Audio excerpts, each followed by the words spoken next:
The Travels of Babar by Jean de Brunhoff.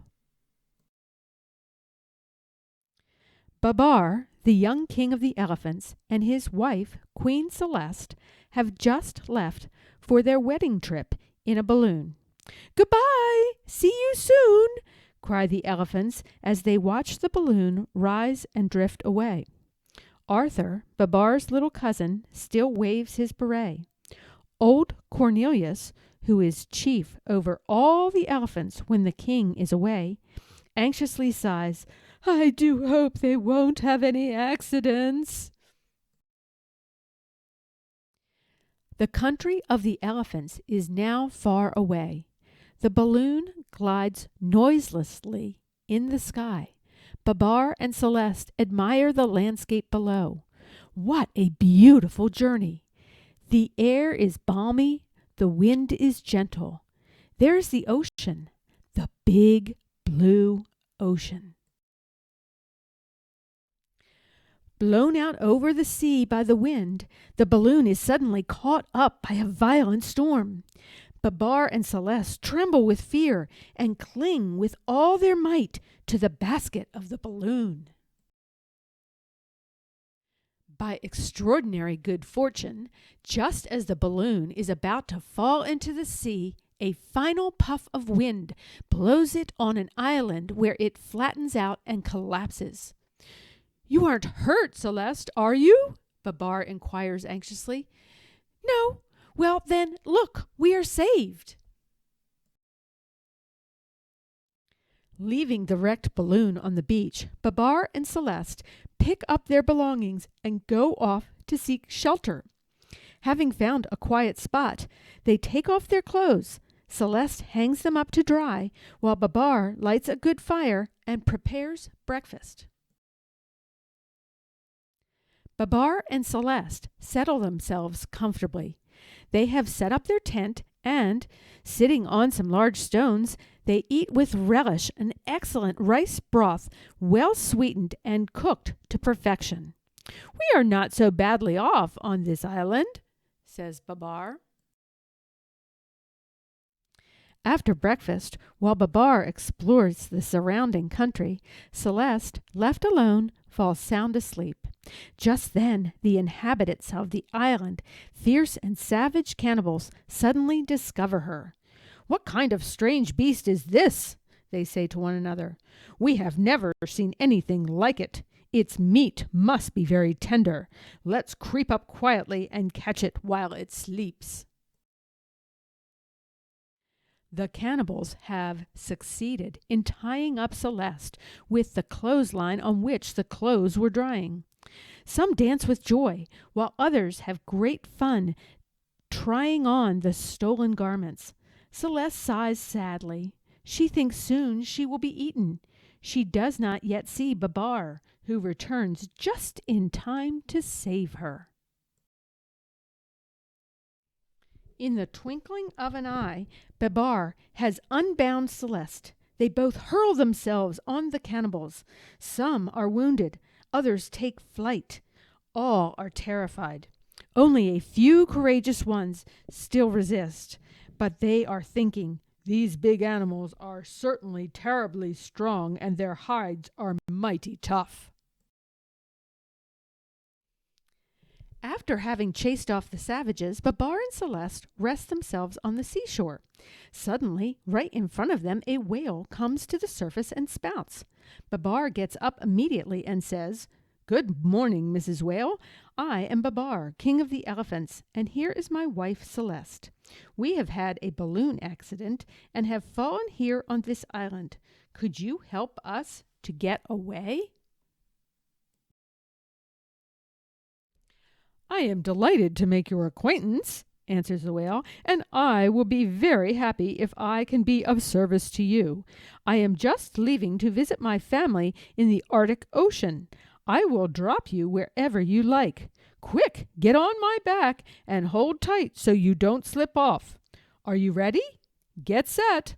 Let's go." A few days later, a little weary, they are resting on a reef.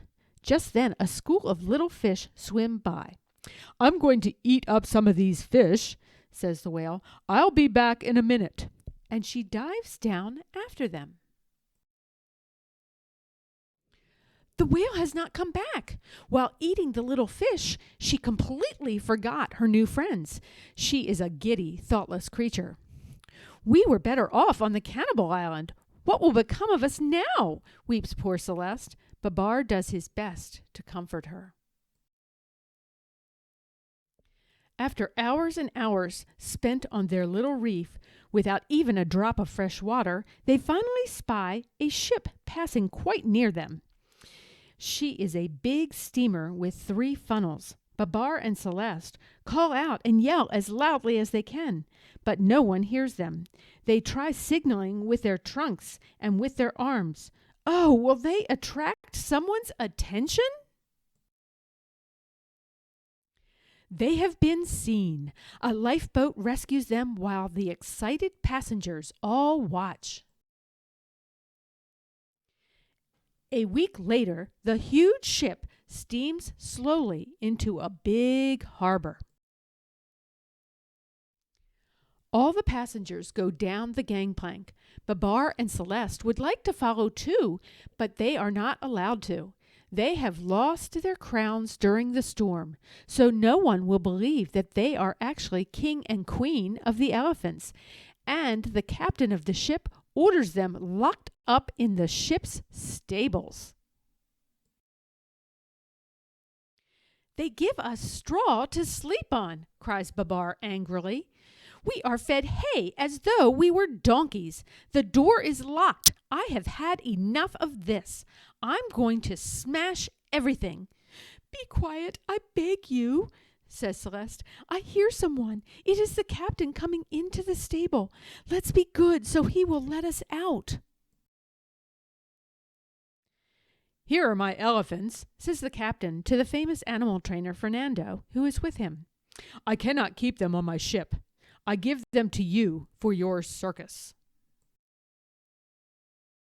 Fernando thanks the captain and leads away his 2 new pupils.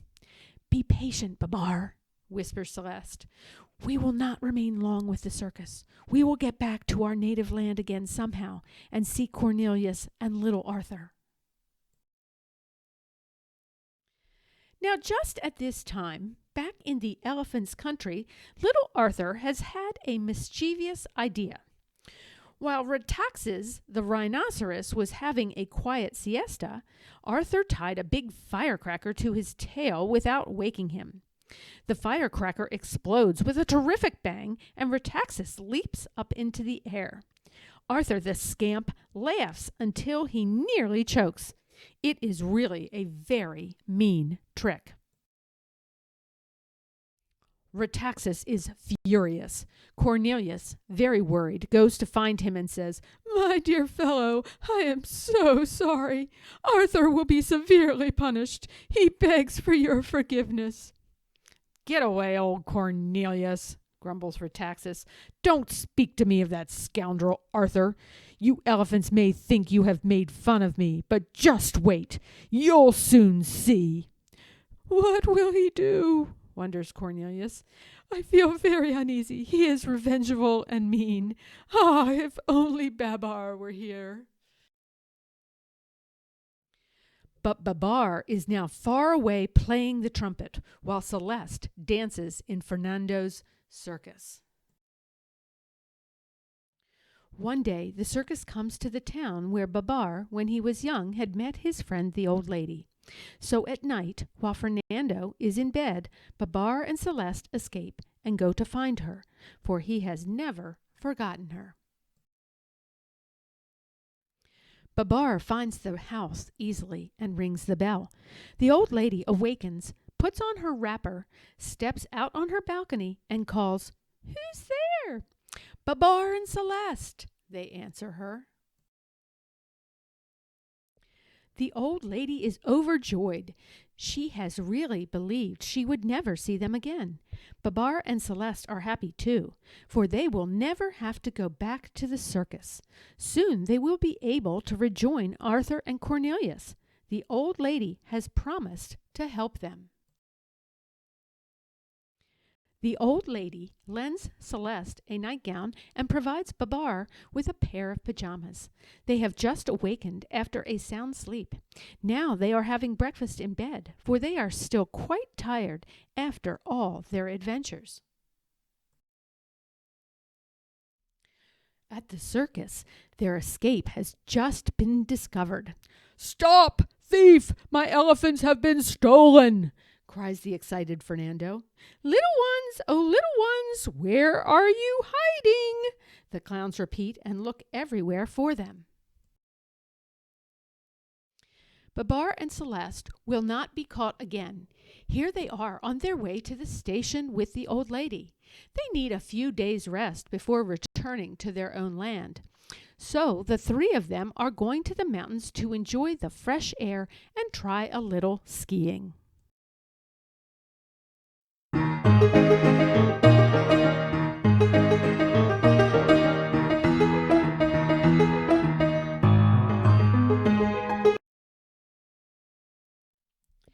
Now, Babar and Celeste have packed away their skis and said goodbye to the mountains.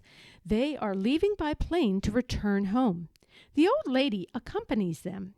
Babar has invited her, as he is anxious to show her his beautiful country and the great forest where one always hears the birds singing. They have landed. The airplane has gone back. Babar and Celeste are speechless with surprise. Where are Cornelius, Arthur, and the other elephants?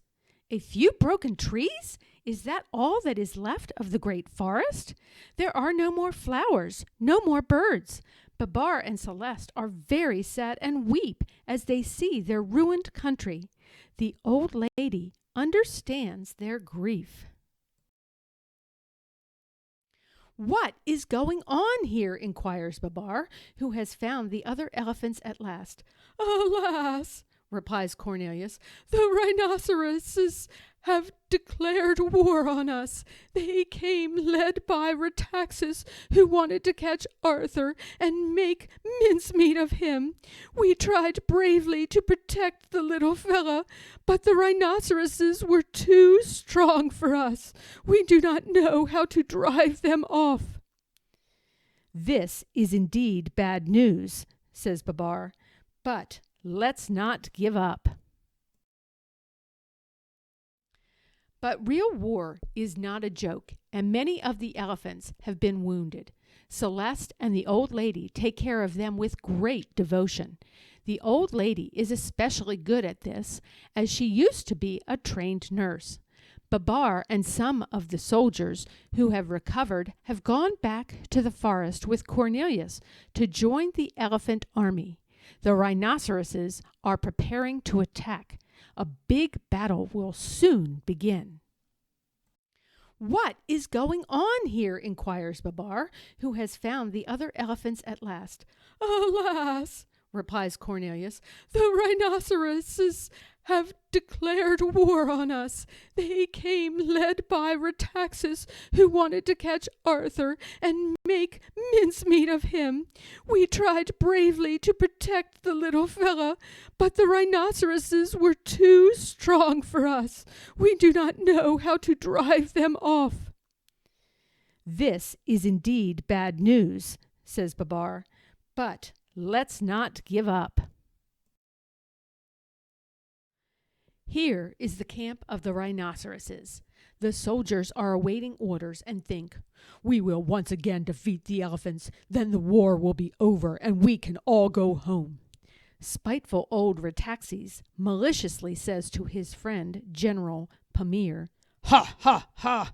Pretty soon we will tweak the ears of this young King Babar and punish that rascal Arthur." Here is the camp of the elephants. They have all found new courage, and now Babar has a bright idea. He disguises his biggest soldiers, painting their tails bright red, and near their tails on either side he paints large, frightening eyes. Arthur sets to work making wigs. He works as hard as he can, so he'll be forgiven for causing all this trouble. The day of the battle.